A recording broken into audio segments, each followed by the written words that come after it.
I was born in Bisbee, Arizona, so I'm a true native of Arizona. And I spent most growing up years in San Diego, California. I was born in Detroit, Michigan, and I grew up in Detroit. My father always wanted to be a farmer, and so then we bought a farm in Richmond, Michigan, and then we were farms. Yeah, then we farmed. Yes, I was born afterwards. My mother was carrying me when she did her riveting, and she was riveting large ships, big panels. And I'm quite sure what I did remember, but I was a typical youngster, did not listen to my mother, but it was at an Eaton company in Detroit, and she went to work because my father had been injured, and we had to keep an income coming into the home, and because then there was no unemployment, there was nothing, and they would have lost everything they had worked so hard for. For the benefit of the audience who doesn't know what a rosebud is a direct descendant of a Rosie. Right? Yes, Right. yes You it are is. A direct descendant. In fact, Yes, and actually I became a Rosie to honor my mother. My mother was a wonderful woman. Yes, she was. We were in Bisbee, Arizona, my first year of school, and then the second year of school, we were moved to Jerome because my dad worked in the mines. And then he had a large family he came from, so his mother and brothers talked him into going to San Diego at wartime because they told him that that's where the jobs were. So we took off for San Diego, California, and that's where I was raised from third grade on. And they worked at North Island in San Diego, and they never really talked about what they did. But when the war broke out, of course, then everyone got involved. And the men went to the services and to serve our country, and the women were forced to go into working in the factories. My parents, my mother and father were raised in Ithaca, New York, and my father was from Bohemia, which is now modern Czechoslovakia, and my mother was German. They came over from the old country, and she spoke only German till she went to school. My grandmother never did speak English. My grandfather was a specialist in cement, and work in cement factories, which were very popular back then. And when they came over, and I don't recall the year, but anyways, he was a specialist, and that was before OSHA. And so OSHA is wonderful that they invented, because my grandfather died very young with cement lungs. It killed him, yes. And that's where my ancestors were all from. And then my mother and father met in Ithaca, New York, because they were young there then.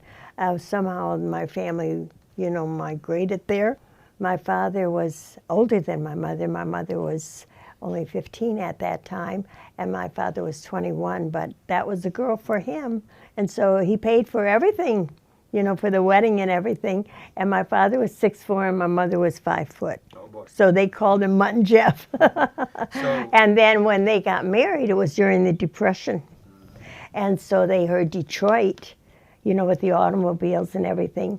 They went there and, got work in that. And my father was really, he became a very good carpenter. He learned carpentry there and built homes and everything in Detroit, yes. you were 9 years old when Pearl Harbor was attacked? 10 years 10 old. years old? Yes, Okay. I was And 10 years where, old. Where were you, and what were your reactions to it? I was in San Diego and in school, and I did all of the stuff that kids did at that time. We collected bubble gum wrappers, and that's when everything was wrapped. And bubble gum was different then, and because they made parachutes out of those. And then also in school, I helped raise stamps for Series E savings bonds. Once a week, they would have the children could bring in money to buy stamps. And on the stamps, then they would put them in stamp books. And when they got $18.75, they could purchase a bond. And those bonds, I think, for years and years are probably still worth only $25 at maturity. And I don't know of anybody who has those still. But it supported the war effort. Yeah, oh yes, it was a big thing to have a Series E savings bond. If you could save up $18.75, that was a big thing there. But what was your reaction as a 10-year-old to the fact that our country was going to war because of Pearl Harbor? Oh, well, it was terrible, but as a 10-year-old, you didn't realize how serious it was. Your parents knew, your aunts and uncles knew, because everything was rationed. You had to have stamps to buy coffee, and you had to have stamps to just buy just about everything. Women didn't have nylon hose, you know, they had this horrible spray that they put on their legs, you know. And the parents knew how serious it was, and the men going to war, and of course all the women were in the factories then. Barbara, your parents, how did they react? Did they tell you later after you were born? Oh, yes, it was awful because my father couldn't serve, and he was very upset over it, and that's why, and because he was sick, he had had a cast put on his broken leg, and it had been set wrong, and his leg wouldn't heal, and so, and that kept him out of the service. And so, but he would do everything that he could in that area. They would talk about it, and they said it was a very, very sad time, and that's why my mother worked, because they would have lost everything that they had accomplished had she not gone to work. And you did not work when you were expecting a child then. Women were forbidden to work, regardless of what job it was. Women were forbidden to work, and no company wanted a woman that was expecting a child. So when my mother went to work, they kept on asking her if she was pregnant, and evidently they didn't test them, and she kept on saying, "No, I'm fat." And she kept on, and she told me that she kept on saying she was fat until she was so fat, they said, "Don't tell us you're fat, you're pregnant, and you're fired." Just like that, they fired her. But during the years that she was riveting, though. Yes, she riveted very large panels for ships. She said it was for ships that they were building then. Could have been for the war, we don't know. But anyway, she said she would place all the rivets in, and then she would pull this handle, and the rivet and this big panel would come down and slam, seal the rivets. And she said, oh my gosh, when that came down, the noise was just atrocious. And she said she would jump, and then I would jump in her. She said it was so funny. I was going to ask you, did your mom tell you that? Yes, she told me. I did listen to that part, Yeah. So. And she said it was really something, and that's when that's when she was that far along with me that they could tell then that she was pregnant, and that's when they fired her. And she, and they just had to find other resources to try and work, and she did say that she ended up doing some baking and selling out of the home and doing, just enough to keep them, keep their home together, so they wouldn't lose everything. During the war, it was really, really hard, they said. It was because everything, like Ginger said, everything was rationed, so she was only allowed so much sugar, so much flour, and lard. Forget lard, or what you would consider Crisco today. Forget that, because they use that to make ammunition. So there was so many things that it was very hard, they said. My family was on a camping trip, and of course you were glued to the radio all the time, because there had been talks by Roosevelt and everything, and that the war was going to end. So I can remember my dad and all my uncles, they just jumped up with joy and everything because there was only one of the 5 boys who was in the service of my dad's family. My dad was never in the service, but I do know that we were jumping around the campground. I know we were all camping, and so everyone was very happy. No more blackouts, you know. You had to have those big, heavy curtains on your windows and with no light hardly in, you know, all during the war. So it was very nice to be able to go and buy coffee, a pound of coffee. And I can remember my aunts sending my mom coupons, you know, ration stamps so that she could buy extra coffee. Everyone was so happy when the war ended. I was real little, and like I said, and my father's heel had, you know, healed enough, and the bottom of his foot healed enough that he could go to work. And what kind of job he did, I don't know, but I know he worked the afternoon shift, and my mother was still working. She'd found another job, and so he was a Mr. Mom, you know, during the day, and then he went to work, and then I would be put down for a nap. I remember he would put me down for a nap and say, you know, Mama will be home. Mama will be home very shortly, so don't you dare get out of bed. And I never got out of bed. And Did your parents tell you later, years later, how they felt when the war ended? Oh, they were ecstatic. They were ecstatic because they thought, oh, at last. They didn't think they were going to lose their home. They weren't going to lose everything that they had worked so hard for, because their home then was a garage that my father had turned into a house. So, and then they had bought this, and then they were able, my mother was just ecstatic. I remember when they signed the papers, I was little. And like I said, there's certain things that you do remember. And I can remember my mother was just acted differently, you know, because like I said, I was so little. I was only a couple years old. And but they had bought this property next to the garage, next to what it was our home then, that garage that we had turned. And then my father was able to build us a house. Yeah, and they were just ecstatic about that. And had the war not ended, they would not have been able to do that. It never occurred to me to be a Rosie the Riveter. I didn't know a whole lot about it. And then Barbara joined the chapter in Sun City, and she said, oh boy, it's very interesting and you would love it. So I went to a couple of meetings with Barbara, and I thought, hey, this should be fun. And so they would meet once a month and have lunch, you know, and then talk about upcoming events. And we would always have wonderful speakers. And I told Barbara, I says, I think I'll join this group, you know. So that's how I got involved otherwise. But I do know that I did all of the collecting during the war, and everything that kids could do, young people could do, I was involved in it. Over 20 years we've been friends.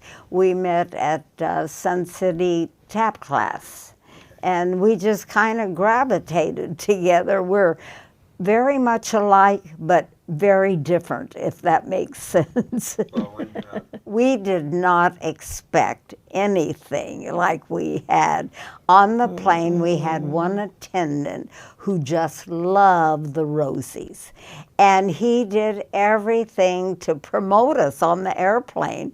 And at the end of the flight, he said, okay, now folks, would you stand aside so the Rosies can come up the center aisle. So we got off the plane first.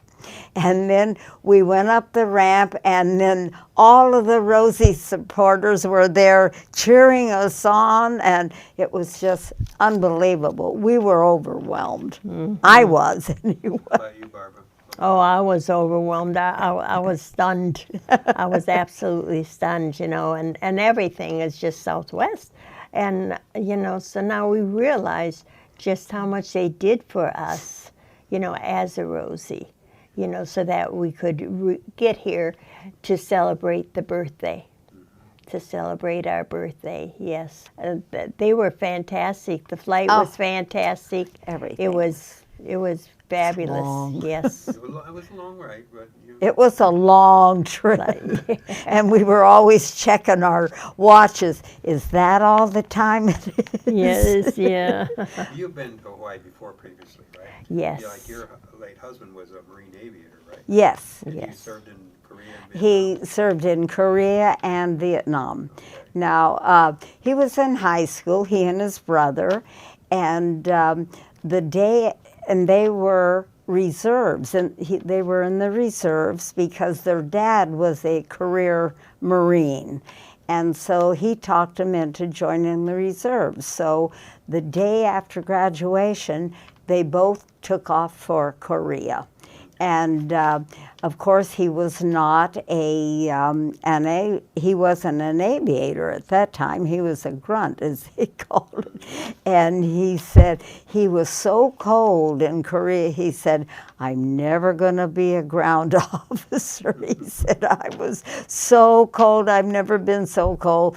So they tested him, and when he got back, he was able to go to Quantico, Virginia, for officers candidate school. And that's when his career, he became a Marine aviator, but he was always interested in airplanes and flying. He would go down to the local airport and work for flights. So he was always interested, and that was the true love of his life. I was second. Until the daughter came along and she was second. What would you say, speaking of to young women today, about what it means to be a Rosie? Well, the young women today, most of them that we have been around at the airport fairs and everything, do not know about Rosie the Riveter. So we always have a big booth with pictures and posters, and they're so interested in it, in finding out about them, and it's because of the Rosies that they are able to have careers now in what they choose. They don't have to be a stay-at-home housewife. There's nothing against stay-at-home housewives, but they have the opportunities to go out and choose a career that they love, and we encourage that all the time. They didn't realize that how many women pilots there were. There were a lot of women who had their pilot's license before they joined during the war, and there were about 1,000 of them, I think, who were in the Air Force or aircraft, and 38 of them were killed during the war.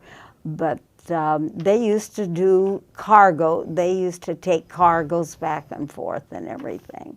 A lot of the Rosies, too, that are like me, they're rosebuds, and they do it mainly to honor their mother and to talk about their mother, and some of them have a lot of talks about their mother. And there's some of them, the one actually, Dana, who's just a recent Rosie the Riveter, that has Jane joined, she talked about her mother, and her mother's sister, the grandfather called him to Washington to Boeing.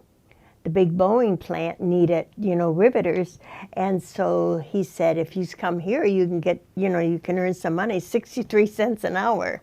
And that's what they earned. And they went from South Dakota and down to Washington. They took a train, and they both became riveters. And she said, and her aunt is still living, so she still talks about it. So Dana's really getting the firsthand, everything that we hear from Dana now that she reports about riveting at that time is true because her aunt is still living. The young girls that are coming in are mainly because of their mothers, and they want to honor them. And they didn't realize that there was a group, the Rosie the Riveters, that actually honored their mothers.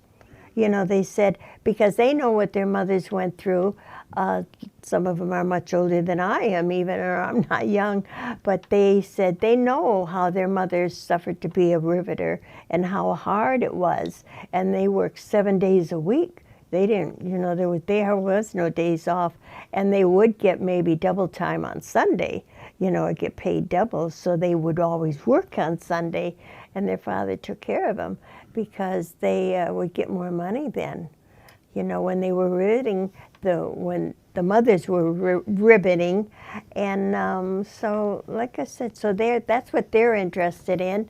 And they love to come to the meetings and find out more about each one of us and how we were and how we were raised and how we lived and, you know, how our mothers, when our mothers worked and that. And the speakers we've had quite a few veterans from World War II. And in fact, this past month, our veteran was 101, and his daughter takes him around. And he told about, I mean, he didn't hold anything back. It was pretty gruesome, some of the things that she said that they had to do when they fought the war. And he had been given the Congressional Medal of Honor because of things that he had done. And it wasn't too pleasant what he had, you know, what he did, but he saved a whole battalion, you know, in doing it. I had a very good mom, and I'm just sorry I didn't listen to more she had to say, you know, when I was older, you know, because she talked a lot about it, you know, and you're typical, okay, Mama. Oh, yes. Oh, I understand, Mama. Yes, you know, So that's enough. Oh, yeah, she would talk about what she did. Mothers don't she know would, anything. Yeah, she would talk Yeah. about, you know, working and then that's how, but I did remember because I thought it was funny when she would say how she would jump and then I would jump. And that I did remember. But she would say a lot of other things too. It was hard. And like you say, I think they were the forerunners. And I know generation. Miss Roosevelt, you know, Yeah. she also, she was Eleanor. impressed with the way England was treating their women. And then, you know, then she got her 2 cents in too over here for the women here. And so then they were also, you know, pretty well accepted. But it was a big sacrifice for them. And it was so different. And not only that, for the women that were married and had children, but because I have 2 older sisters, but also for the young girls like Dana's mother and her aunt. They were 16 out of high school and into the factory. Can you imagine a 16-year-old girl that is protected of everything, and then all of a sudden they're thrown into the factory environment? And riveting wasn't easy because the metal that they held when they were a riveter and a holder of the rivet, you know, that was hard work. They had to work perfectly together. What's your secret to living a good long life? Basically, exercise. I started really exercising with aerobic groups and everything, and jazz groups when I was 52, and I was very conscious of eating what I ate.